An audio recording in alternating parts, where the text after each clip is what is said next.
everyone and good day. आज हम लोग basic principle of accident prevention part 2 लेने वाले हैं, क्योंकि पार्ट 1 में लोगों को बहुत सारे सवाल आए जिसके चलते हमें पार्ट 2 रिकॉर्ड करना पड़ रहा है। अब ये जो पार्ट 2 है, इसके अंदर हम लोग, पहले मैं आपको समझा देता हूँ कि हम लोग इसके अंदर क्या क्या चीजें कवर करने वाले हैं। तो सबसे पहले आइए देखते हैं। So basically basic principle of accident prevention को हम लोगों ने दो कॉन्सेप्ट्स में या दो क्वेश्चन सेशंस में डिवाइड किया है। एक है कॉन्सेप्ट और एक है प्रैक्टिस। सो कॉन्सेप्ट के अंदर हम लोग क्या क्या डिस्कस करने वाले हैं? How do we progress, what is the effect of industrialisation and what was done to reduce the hazard।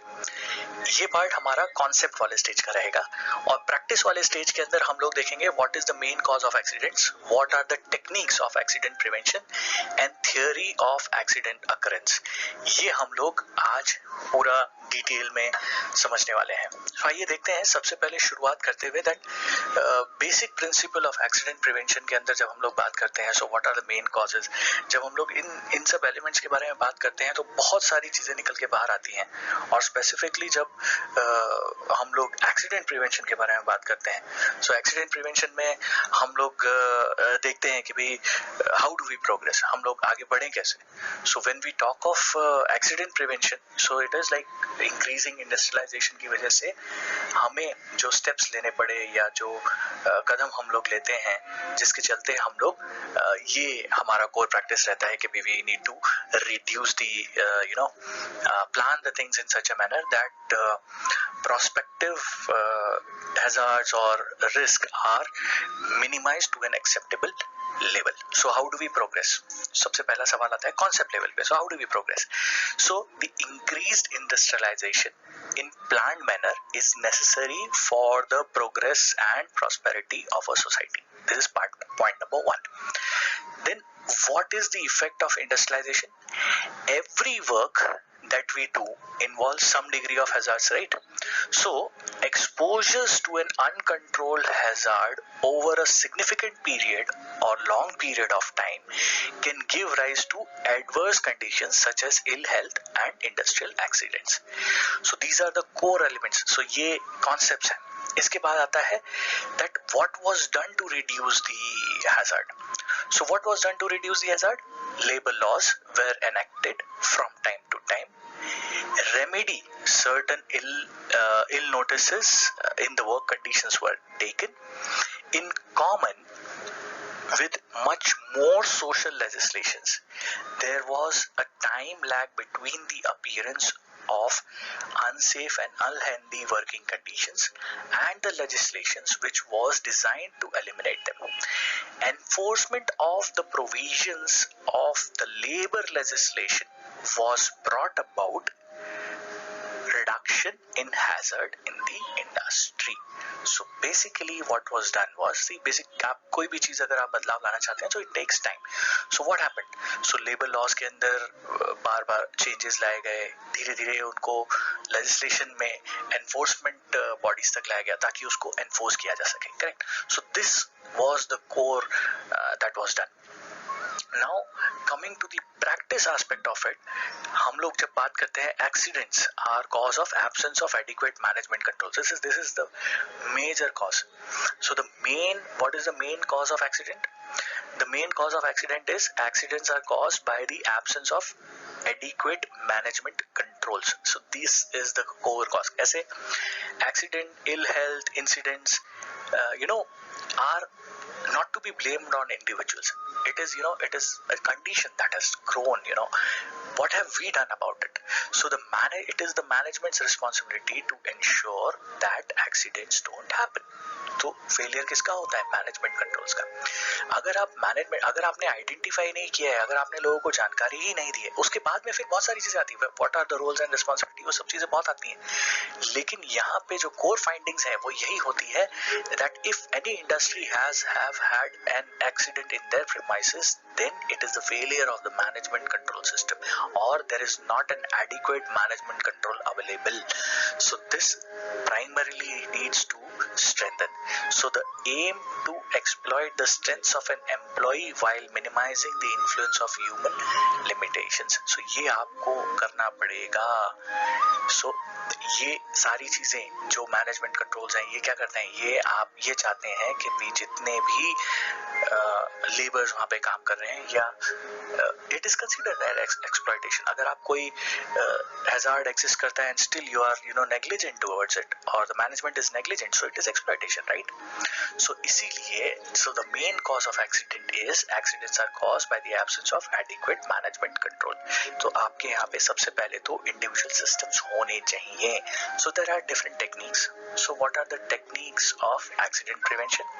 So accident prevention is relatively simple because accident is caused by the presence of hazards. Accidents बिना hazard के तो होंगे नहीं, अपने आप से तो ऐसा हो नहीं जाएगा। So whenever there are hazards, there are possibilities that accidents can happen. Correct. अब हम लोग बात करते हैं आइडेंटिफिकेशन की। सो जब हम लोग बात करते हैं आइडेंटिफिकेशन, तो हैजार्ड को हमें आइडेंटिफाई करना पड़ेगा, करेक्ट। तो सबसे पहला एस्पेक्ट आता है what are the techniques of accident prevention, और लास्ट में हम लोग जो देखेंगे वो हम लोग देखेंगे थियरी ऑफ एक्सीडेंट अकरेंस। लेकिन उससे पहले हम लोग देखते हैं थियरी पार्ट में ही कि ये प्रैक्टिस पार्ट में आता है that what are the techniques, किस तरह से आप एक्सीडेंट प्रिवेंशन, जिसे हम लोग बोलते हैं ना आइडेंटिफिकेशन ऑफ हैजार्ड्स।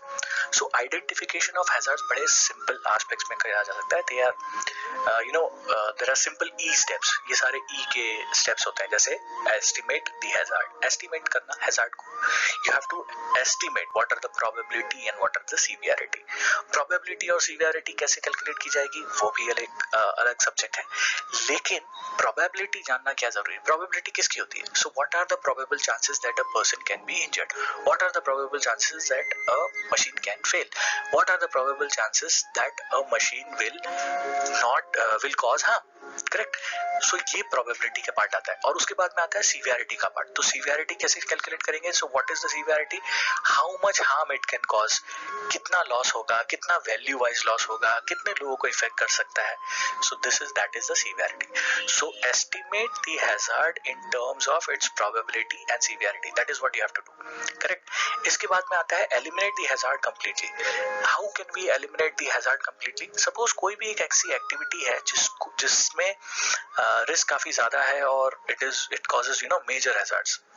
तो अगर हमने उस एक्टिविटी को ही हटा दिया, जैसे अगर हम लोग, कई बार होता है कि एक किसी मैकेनिकल शॉप में, या अगर आप वो सिंपल एग्जांपल अगर हम लोग देखें तो पेंटिंग है, तो पेंटिंग आपको पूरी बिल्डिंग के ऊपर से लेकर नीचे तक करना था, या 20 फुट हाइट तक पेंटिंग करनी थी। तो आपने क्या किया, आपने पाइप लिया और पाइप लेके नीचे से ही आपने डंडा लंबा कर दिया और पेंटिंग करना शुरू कर दिया। So what you have done is you have eliminated the hazard completely by, अब कोई वर्क एट हाइट जाएगा ही नहीं, ऊपर जाने की जरूरत ही नीचे से ही हो सकता है।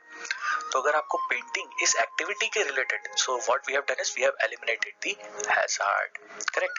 Now eliminating the hazard completely होता है जब आप किसी एक्टिविटी को बिल्कुल तय से ही एलिमिनेट कर देते हैं, और एलिमिनेटिंग द हैजार्ड, जो नॉर्मल एलिमिनेटिंग द हैजार्ड है, उसके अंदर हम लोग क्या करते हैं, we are replacing the hazard with less hazardous alternate. So ऐसा नहीं कि वहां पे हैजार्ड नहीं, it is a less alternate. लेकिन अगर कोई एक्टिविटी ही खत्म हो जाती है, जैसे हमें ऊपर जाने की आवश्यकता है, सो उसके हैजार्ड्स खत्म हो गए, दूसरे हैजार्ड तो हैं, एग्जिस्ट करते हैं, correct. So then coming to engineering control. So engineering control क्या है? Basically installation of guards, measures to safeguard the equipment, noise reduction, ये सारी चीजें आती हैं engineering controls के अंदर। dust का control करना, putting all sort of engineering controls, equipments, vacuum suctions, everything, etc. to control the hazard overall. इसके बाद में आता है enclosing the men. So there are enclose, आप कैसे करेंगे आदमी को? ऐसा नहीं, इसका मतलब ये नहीं कि आदमी को ही बंद कर दो, नहीं। It is like giving them personal protective equipments, making them work in a proper barricaded areas. Yes, कई कंडीशंस में होता है जिसके अंदर अगर आप एक क्यूबिकल बना दें, जैसे हाई नॉइज एरिया है, आदमी को वहीं खड़े रहना पड़ता है, लेकिन आपने उस हाई नॉइज एरिया के जो कंट्रोल्स है जहां आदमी खड़ा रहता था वहां पे आपने एक बैरिकेशन बना दिया और उसको अगर साउंड प्रूफ कर दिया तो आदमी को नॉइज का जो असर है वो कम होगा, जो इम्पैक्ट है वो कम होगा. If it is possible to do, we should do that. इसके बाद में आता है education. So education means simple, every stage of implementation.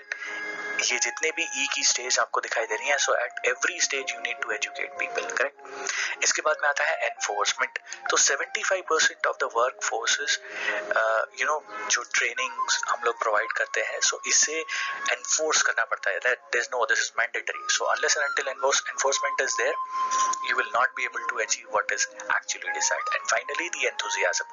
So enthusiasm should be there in each and every stage. So ये आठों के आठों steps जो हैं, जो all E's, ये सारे हम लोग E's बोलते हैं. So these E's are basically responsible for identification of hazard. Correct? So इसके बाद अब हम लोग देखेंगे प्रैक्टिस पार्ट पे, how we are looking at the different perspectives के कैसे हम लोग इनको कंट्रोल कर सकते हैं. So यहाँ पे जब हम लोगों ने आइडेंटिफिकेशन कर लिया, अब जब हम आइडेंटिफाई करते हैं तो हम लोग बहुत सारी चीजें आइडेंटिफाई करते हैं कि भाई एक्सीडेंट्स हैं, हैजार्ड्स हैं, इंजरी फ्रीक्वेंसी है, तो हम लोग उसको कैलकुलेट करना, हमें उसे कैलकुलेट करना पड़ेगा, right. So in identification there is first part comes to frequency rate. So अगर आप किसी भी ऑर्गेनाइजेशन में अगर आप frequency rate कैलकुलेट कर रहे हैं, so how we calculate a frequency rate? Let us see. So yeah, the number of disabling injuries per million man hours of employee exposure. ये सिंपल फॉर्मूला है, हर किसी को पता है, हम सिर्फ इसे यहाँ पे एक्सप्लेन कर रहे हैं, डिस्क्राइब कर रहे हैं. The formula of frequency rate is number of disabling injuries multiply by 10⁻⁶, मतलब 1 million man hours divided by total number of man hours in that period. This will give you frequency rate. Correct? It is very simple, easy to understand. इसके बाद आता है severity rate. जब हम लोग severity rate calculate करते हैं तो हम कैसे कैलकुलेट करते हैं? Severity rate of days lost per million man hours employ exposure can be calculated. तो वो कैसे कैलकुलेट करेंगे? Severity rate is equal to man days lost due to disabilities multiply by 10⁻⁶ divided by total number of man hours work in that period. So this is how we calculate severity. Simple formula है, आप यहाँ पे values replace कर सकते हैं. अब इसको अगर काफी लोग बोलते हैं कि भाई इसको हमने OSHA's पर्सपेक्टिव से देखना था और हम इसे OSHA's पर्सपेक्टिव से समझना चाहते हैं. So now let us try and understand it from the OSHA's incident rate perspective. So how does see why we are taking this is all practical experience and practical calculations that people do. So now I'll be explaining OSHA's incident rate. OSHA's का जो incident rate है वो basically focused है 100 workers per year. एक worker जो है वो अनुमान 2000 आवर्स, दैट इज 2000 आवर्स कैसे होते हैं? 50 work weeks divided by year multiplied by 40 hours per week. Correct? इसके हिसाब से ये कैलकुलेट करता है, तो आवर्स आपके आते हैं कितने? 2000 hours. So incident rate therefore is based on 2 कितना आ गया देखिए. So this is around 2 lakh hours. So इसके हिसाब से ये कैलकुलेट किया जाता है. So when we are calculating this, so OSHA's incident rate या इज बेस्ड ऑन इंजरी और इलनेस. सो कैसे हम लोग कैलकुलेट करेंगे? Number of injuries and illnesses multiplied by 2 lakh man hours. इसको डिवाइड करेंगे total hours of work by all employees during a period covered. सो इससे आप एक एवरेज कॉस्ट एवरेज निकालते हैं। सो जब आप ये एवरेज निकालते हैं तो आपको ये क्लियरली पता चल जाएगा कि भाई ये ओशास का इंसिडेंट रेट हमने ओशास के हिसाब से इंसिडेंट रेट कैलकुलेट कर लिया। So this is how we calculate incident rate as per OSHA's. I hope ये आपको यहाँ पे क्लियर हो गया होगा। मैंने इसीलिए कैलकुलेशन पूरा इन डिटेल यहाँ पे दिखाया हुआ है, आपको दिखाई भी दे रहा होगा, so that you have a clear understanding how to calculate this, और ये क्यों 2 लाख कैसे होता है। करेक्ट। अब हम लोग बात करते हैं ओशास का इंसिडेंट रेट। हम लोग एक और तरीके से कैलकुलेट कर सकते हैं, where we will be calculating based on lost work days. So incident rate can also be based on lost work days instead of illness and injuries. जरूरी नहीं है कि इंजरीज और इलनेस हुई हो, lost work days भी हो सकता है। So for example, ओशास का जो इंसिडेंट रेट है उसके मैन आवर्स हम लोगों ने ऑलरेडी देख लिया कि ये 2 लाख आवर्स के हिसाब से होता है। वो किस तरह से होता है वो हम लोगों ने ऊपर कैलकुलेशन में देख लिया। अब यहाँ पे how they do it, number of lost work days. Suppose आपके 2 दिन 3 दिन 4 दिन जो हुए हैं लॉस्ट वर्क डेज गए हैं, वो आप डालिए multiply by 2 lakh divided by total hours of work worked by the all employees during that period. मतलब अगर आपको अगर कैलकुलेट करना है बहुत इजी हो जाएगा। किसी भी आदमी को कि भी अगर आपको प्रोबेबिलिटी निकालनी है या आपको ये निकालना है कि भी कितना हुआ, भाई बताओ इंसिडेंट रेट कितना हुआ। सो इंसिडेंट रेट जब आप कैलकुलेट कर रहे हैं सिर्फ लॉस्ट वर्किंग डेज का, तो आप उसके भी ऐसे ही कैलकुलेट करेंगे कि भी हम लोगों ने एक कांस्टेंट वैल्यू ले ली 2 लाख कि भी ये इतना तो एक आदमी का वर्किंग साइकिल होता ही है। इसके बाद में इसको डिवाइड कर दिया total work hours of total number of employees, जितने लोग वहां पे प्रेजेंट है। सपोज किसी के यहाँ पे 50 की स्ट्रेंथ है तो 50 के हिसाब से होगा, किसी के यहाँ 100 की स्ट्रेंथ है तो 100 के हिसाब से होगा। तो जितने स्ट्रेंथ है उसके हिसाब से उनके मैन आवर्स कैलकुलेट होंगे, and you divided by that and you get the exact number of incident rate. So this rate should not be higher. Correct. इसके बाद में एक और तरीका होता है, that is Okay, so we are going to talk about the fatal accident rate. Now, fatal accident rate is basically calculated by the British chemical industry. Now, FRA reports the number of fatalities based on 1000 employees. और इसके अंदर यहाँ पे जो पूरी life cycle है आदमी की वो कैलकुलेट की जाती है, and that is based on 50 years of worker working. So thus FRA is based on 10 to the power 8 working hours.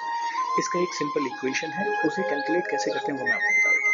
So FRA is equal to the number of fatalities multiplied by 10 to the power 8 divided by total hours worked by all employees during the period. So how it is derived? हम लोगों ने जैसे पहले आपको मैंने बताया था कि 1 लाख आवर्स कैसे कैलकुलेट करें, उसी तरह से इसका भी है। So 50 working weeks per year multiply by 40 hours per week is equal to 2000 hours.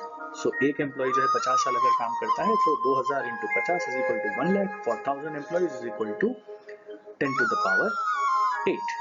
So this is how it is calculated. So now FRA will give you number of fatalities multiplied by 10 to the power 8 divided by total number of work hours by all employees during that period. Correct? I hope आप लोगों को ये सब clear हो गया होगा। अब हम लोग आगे देखते हैं, that is Henry's theory, bird theory, type evolution theory and आपका total loss control के बारे में, जो कि प्रैक्टिस में है। ये आपका कैलकुलेशन का पार्ट हो गया प्रैक्टिस वाला। अब हम लोग बात करेंगे थियरीज की। तो सबसे पहले आता है हेनरिच थियरी। जो कैलकुलेशन हम लोगों ने ऊपर आपको समझाया है ये अलग अलग तरीके से एक्सप्लेन किए गए हैं। अब यहाँ पे भी हेनरिच ने भी कुछ इसी तरह से किया था। लास्ट टाइम भी हम लोगों ने बात किया था how Heinrich derived this. So Heinrich ने बेसिकली इंश्योरेंस का डेटा जो है वो लिया था, जिसके अंदर 330 सिमिलर एक्सीडेंट्स का डेटा उन्होंने एनालाइज किया, जिसके अंदर उन्होंने बोला कि 309 इंजरी एक्सीडेंट्स जो है उसके अंदर से 29 माइनर हो सकते हैं और एक मेजर हो सकता है अगर सिमिलर इंसिडेंट्स हैं तो। सो this is what he derived. So what we are supposed to do?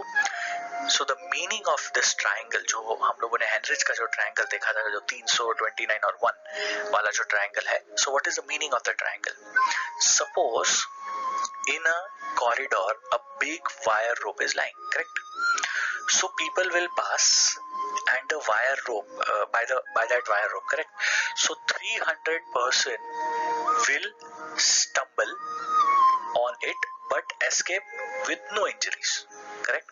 ये एक एग्जांपल मैं आपको दे रहा हूँ. एक वायर रोप जो है वो एक कॉरिडोर में पड़ा है, 330 लोग वहां से गुजरे हैं. अब उसके अंदर से क्या अनुमान उन्होंने लगाया कि 300 लोग जो हैं वो उनको स्टम्बल तो होंगे लेकिन उनको कोई इंजरी नहीं होगा और वो ऐसे ही निकल जाएंगे.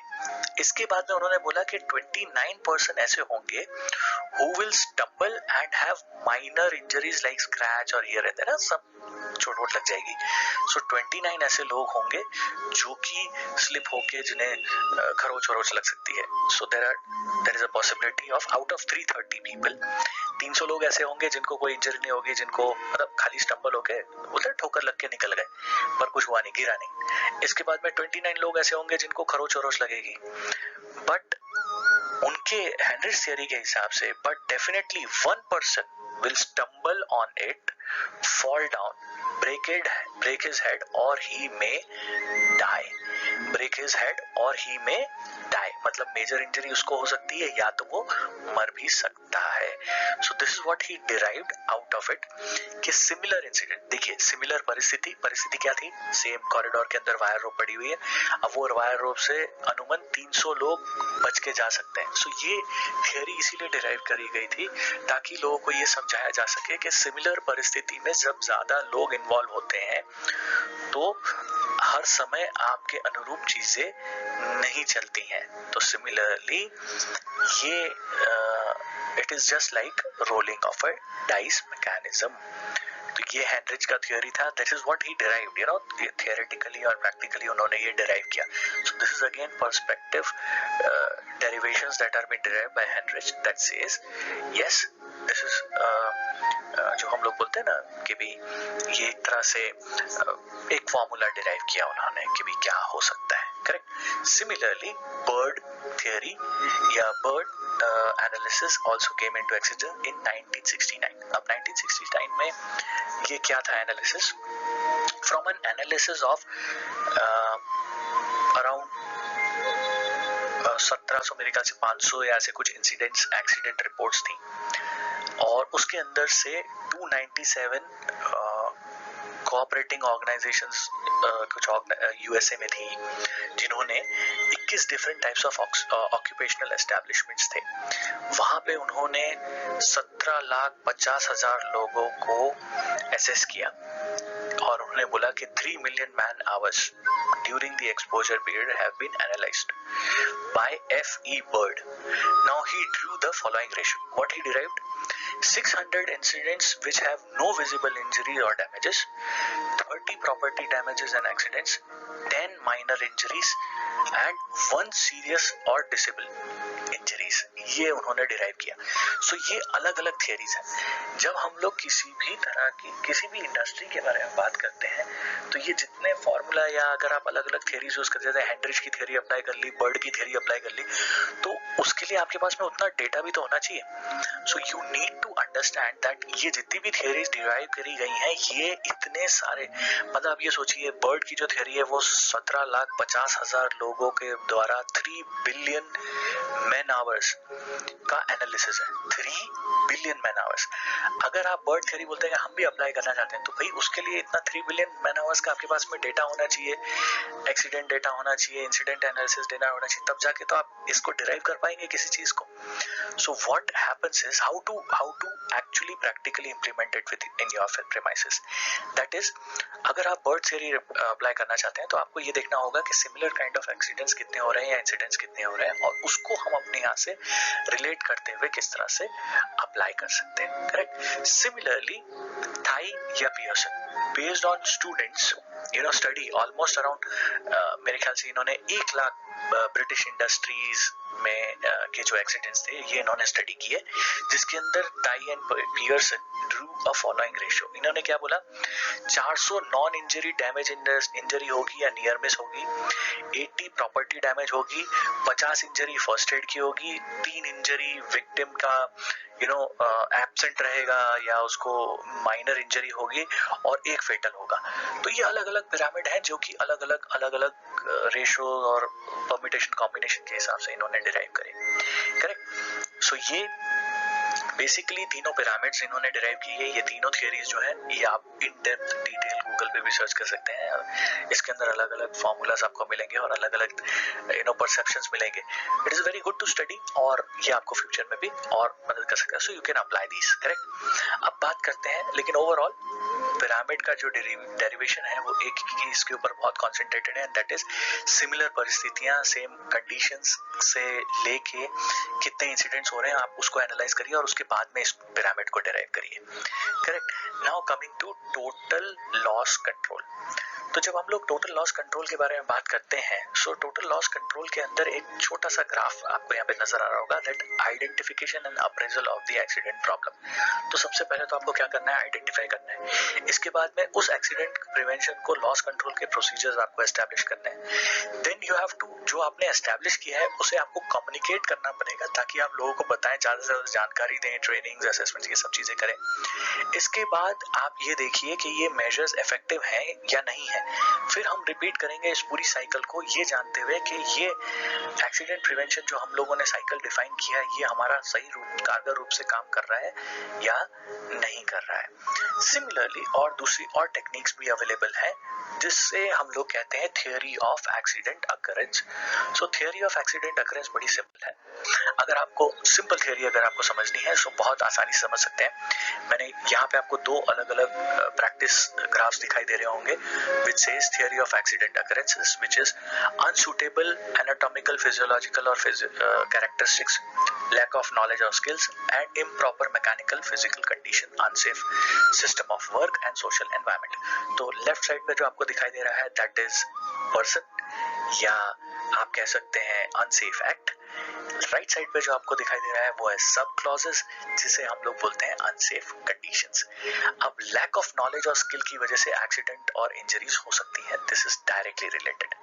Unsafe actions is a direct cause, unsafe acts are also, unsafe acts and unsafe condition both are actually faults and failure of person. So primarily unsafe acts जो हैं वो पर्सन के होते हैं, अनसेफ कंडीशंस जो हैं वो पर्सन की वजह से बन सकती है। लेकिन यहाँ पे अगर कोई सिस्टम अगर एग्जिस्ट नहीं करता है मैनेजमेंट लेवल का, so how to establish that system, उसके लिए आपको बाजू का सर्कल समझना पड़ेगा। सो बेसिकली मैनेजमेंट पॉलिसी होना चाहिए, सेफ्टी डायरेक्टर्स या प्रोग्राम डायरेक्टिंग एंड प्लानिंग होना चाहिए, unions that is promoting employee interaction and cooperation होना चाहिए, एम्प्लॉय को learn about unsafe methods of use and how to observe the rules, इसे करिए। सुपरवाइजर्स को इंस्ट्रक्शन, ट्रेनिंग और लीडरशिप के ऊपर काम करना चाहिए। सो this is basically that forms the overall infrastructure of accident management, या हम लोग जो बात कर रहे हैं that forms the basic principle of accident prevention. So I hope अगर आप लोगों ने यहाँ तक का वीडियो देखा होगा तो आपको पसंद आया होगा और आपने लाइक का बटन दबा दिया होगा। अगर लाइक का बटन अगर आपने सब्सक्राइब नहीं किया है तो सब्सक्राइब कर लिया होगा। So thank you very much for listening and keep liking and sharing, and we'll come back with more such videos, and we definitely need your motivation by subscribing us. Thank you very much.